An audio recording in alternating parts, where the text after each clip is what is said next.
मेरे प्रिय, भगवान के प्रति संपूर्ण श्रद्धा, भाव, विश्वास रखने वाली प्रभु के भक्तजनों के श्री चरण कमलों में मैं कोटि कोटि प्रणाम करता हूँ। आज मैं आप सभी को बताने जा रहा हूँ कि कल्कि जी महाराज अपने जीविकापार्जन के लिए कौन कौन से रोजगार अभी कर रहे हैं या इसके पहले कौन सा रोजगार किए हैं। तो हम पहले वाले से आरंभ करते हैं। आप सब ध्यान से सुनिए।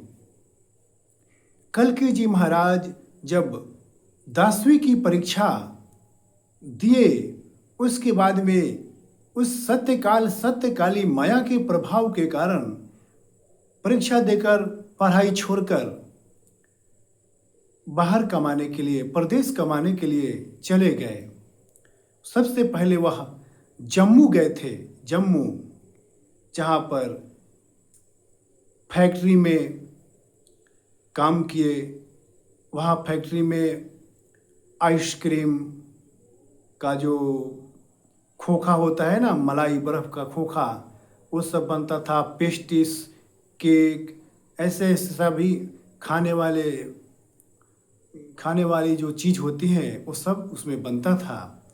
उसमें प्रभु 1 सवा महीना काम किए, परंतु उस माया ने, सत्यकाली माया ने उनको वहाँ पर काम करने नहीं दिया। मन में ऐसे ऐसे विचार उत्पन्न करने लगे। उनके मन मस्तिष्क काम ही नहीं करते थे। उनके तबीयत भी खराब होने लगे और बाद में ऐसी परिस्थिति बना दी कि कल्कि भगवान वहाँ से घर चले आए। उसके बाद में हम मुख उनके काम बता देते हैं। उसके बाद में वह प्लांट में गए, जैसे रिलायंस का प्लांट है, जिंदल स्टील प्लांट है, ऐसे ऐसे प्लांट में वह काम करने गए। उस प्लांट में स्ट्रक्चर फिटर का, हेल्पर का काम करने लगे प्रभु।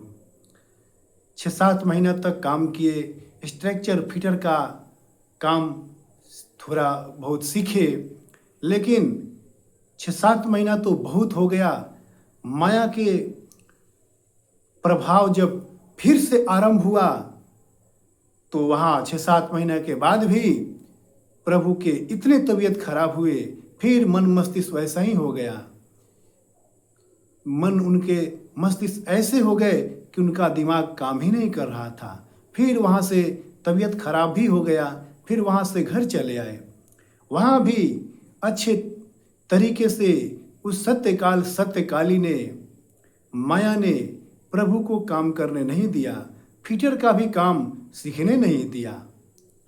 फिर वहाँ से जब प्रभु आए, उसके बाद में अब सोचे कि हम क्या करें, क्या नहीं करें। कुछ न कुछ तो अपनी पेट को भरने के लिए, अपनी परिवार चलाने के लिए करना तो पड़ेगा।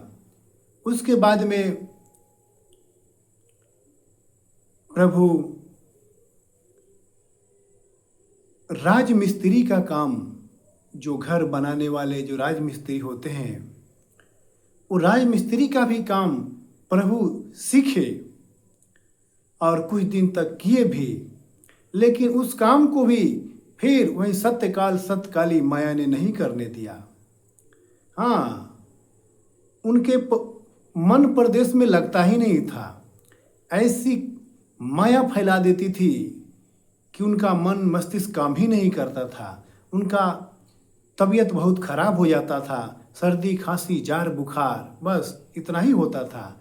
और इतना वो जोर शोर से वो सर्दी, खांसी, जार, बुखार होता था कि वो मरणासन पर पहुंच जाते थे।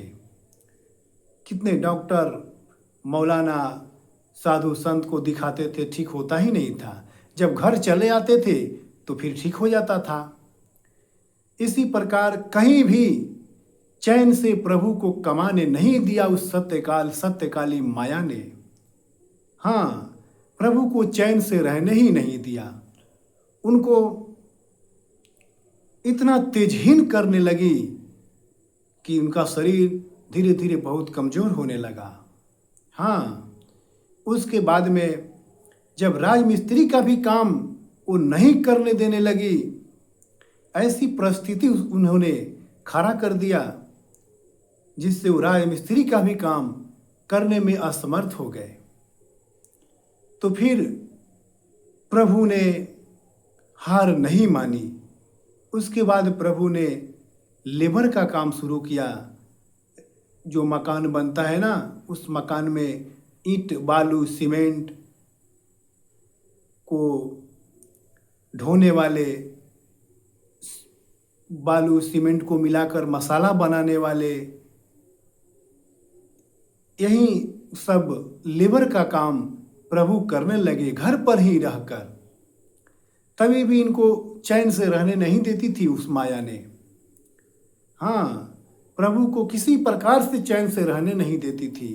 कभी तबीयत खराब हो जाना, कभी मन मस्तिष्क काम नहीं करना, ये वो कुछ न कुछ होता ही रहता था। इनको मारने का प्रयत्न करती रहती थी, परंतु प्रभु जी 6-7 साल तक लेबर का काम, मजदूरी किए, इतना कष्ट सहते थे कि हम भी जब ये सोचते हैं तो आंख से आंसू आ जाता है कि कितना कष्ट दिया उस माया ने, सत्यकाल सत्यकाली माया ने। हाँ, बहुत कष्ट दिया। प्रभु 6-7 साल तक लेबर का काम किए। बाद में फिर ऐसी परिस्थिति फिर से बना दी उस सत्यकाल सत्यकाली माया ने कि उन्हें लेबर का भी काम छोड़ना पड़ा। हाँ, आपको सत्य बता दें कि वो परिस्थिति कैसा बना दी। तो उस माया का एक प्रभाव होता है कि वह ब्रह्म तत्व से आगे रहती है, पिशाच तत्व से पीछे। तो उनके आंखों में इतना जलन दे दी, किस जलन के कारण उनकी आंख की रोशनी धीरे धीरे बहुत कम हो गया। इतना कम हो गया उनके आंखों की रोशनी कि उनको दिखाई ही नहीं देता था, थोड़ा थोड़ा मात्र दिखाई देता था। अब बताइए आप ही कि किसी को 100% अगर किसी को अच्छे स्वस्थ आंख वाले को दिखाई देता है या 90% ही दिखाई देता है, अगर उसको 10% दिखाई देने लगे, 5% दिखाई देने लगे, तो वह न वो राजमिस्त्री का काम कर पाएगा, न लेबर का काम कर पाएगा, कोई काम कर ही नहीं पाएगा जिससे कोई घर वाला या कोई भी ठेकेदार उसे कमा सके, क्योंकि उसे काम चाहिए तभी वह पैसा देगा। इनको तो आंख से दिखाई देता नहीं था। इतने तेजहीन कर दिया कल की भगवान को उस शैतान सत्यकाल सत्यकाली ने कि भगवान अंधा के समान हो गए। थोड़ा थोड़ा मात्र दिखाई देता था, उनको अंधा ही समझिए। ऐसी परिस्थिति खड़ा कर दी उस सत्यकाल सत्यकाली माया ने कि प्रभु अंधा हो गए और उस लेबर का काम भी छोड़ दिए। उनसे होता ही नहीं था तो कैसे करेंगे, कोई ठेकेदार कैसे कराएगा। तो अंधापन हो जाने के कारण कल की भगवान लेबर का भी काम छोड़ दिए, फिर घर पर ही रहने लगे और घर पर जितना उनके पास जमीन जायदाद था उसी में अपनी पत्नी, अपने पिता माता के सहयोग से खेती बाड़ी करने लगे, किसान का काम करने लगे। और अभी तक भी मेरे कल की भगवान जी महाराज किसान का ही काम कर रहे हैं। ऐसी उनकी दुर्दशा देखकर कोई भी अगर उनके बारे में जाने कितना कष्ट शुरू से लेकर अभी तक वो भोग रहे हैं, और न जाने जब तक वो संपूर्णतः प्रकट नहीं होते हैं कल की भगवान, तब तक उन्हें इन सभी कष्टों का सामना करना पड़ेगा।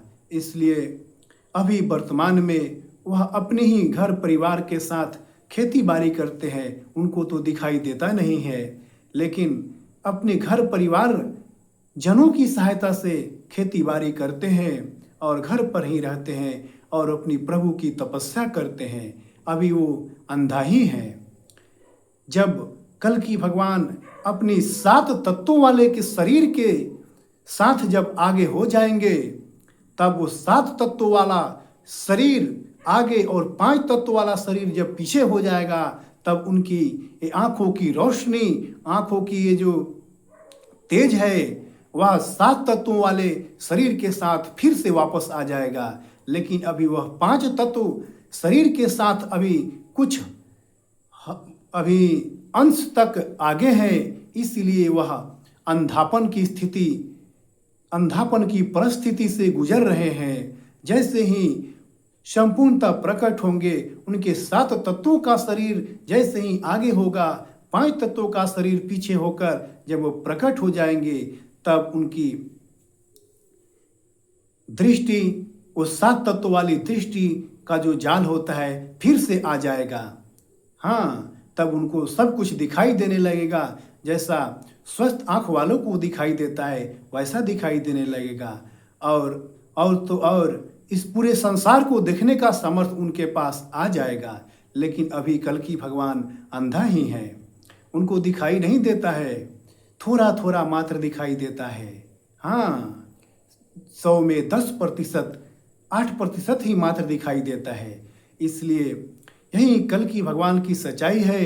अभी वर्तमान में घर पर ही किसान का काम करते हैं, अपने घर परिवार के साथ मिलजुल कर।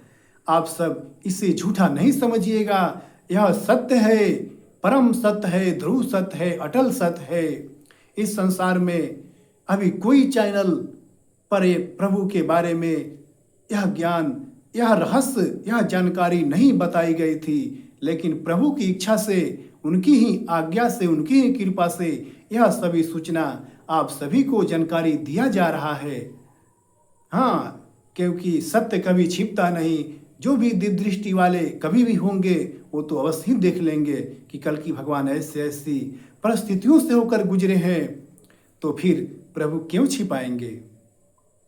इसलिए अभी कल की भगवान की स्थिति बहुत दुखद है, अभी बहुत उनकी स्थिति खराब है। हाँ, बहुत खराब है। इसलिए